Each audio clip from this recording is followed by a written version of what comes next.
Hey everyone, you're watching Wisdom Shorts. If you're a parent, you must have tried out this time out strategy with your kids. Time out is basically when the kid does something mischievous or naughty, you will ask them to stay in a corner for a few minutes.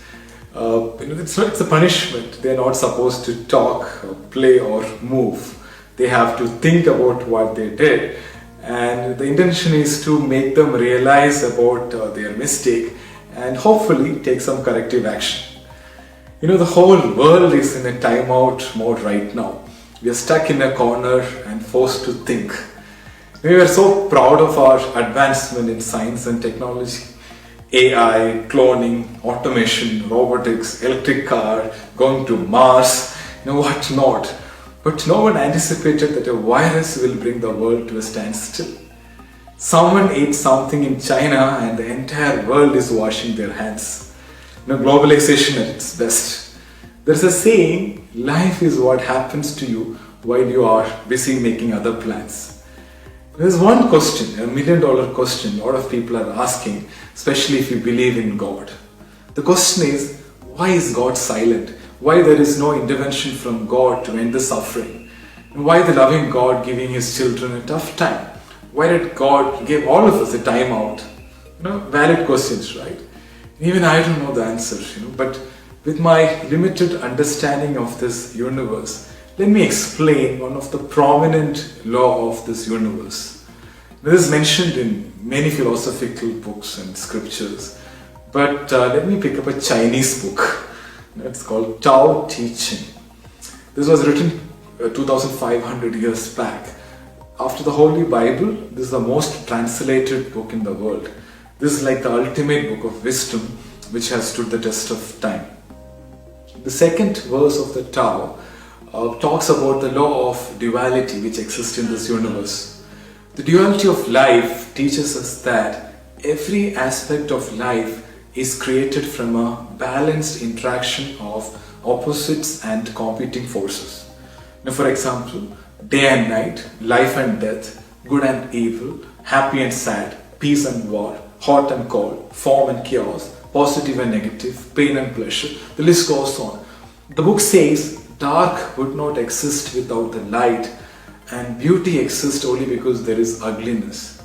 We can appreciate good phase of our life only if you go through a bad phase.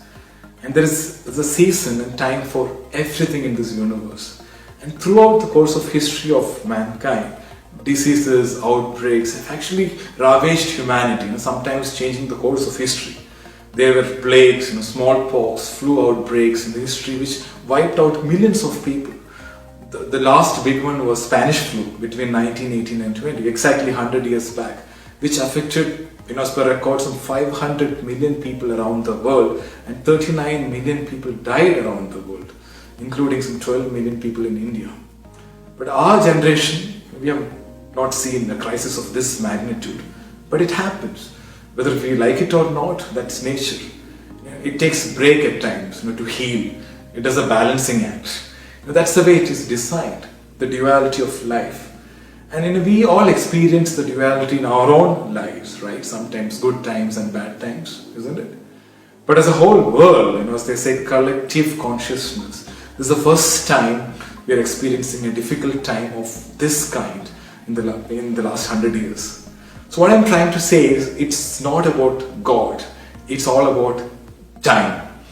And if you read some of our scriptures, even so-called gods have experienced difficult time, sufferings and hardships.